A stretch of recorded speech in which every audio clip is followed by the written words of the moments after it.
В Гърция правителството на Донис Самарас ще изненада експертите от финансовата тройка с добре подготвени реформи в държавния сектор, коментират представители на гръцкия бизнес за TV7. Тези реформи гарантират икономии на бюджета и до 2 месеца ще дадат конкретни резултати. Според гръцкия бизнес, Атина не подготвя връщането на драхмата, както подсказват депутати от Бундестага. Това няма да се случи, съм категоричен на този факт. Преди всеки преговор има един и същи сценарий.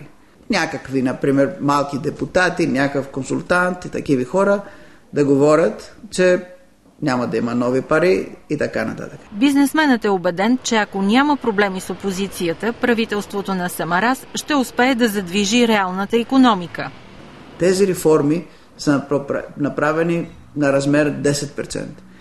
В Гърция сложиха данъци, а не са направили тези нужни реформи в държавата.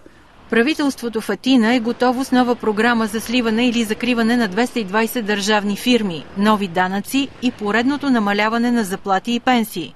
На този фон първият в листата на милиардерите на страната Спирос Лацис обяви, че се оттегля от третата по големина гръцка банка.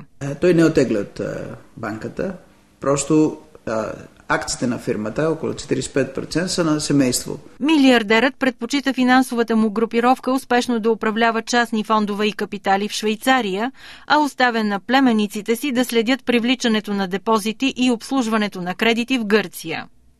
Трябва да знаят всеки един, защото Юробанк или Пощенска тук има 10% български пазар, че след рекапитализация на банките, всичките банки реално стават държавни.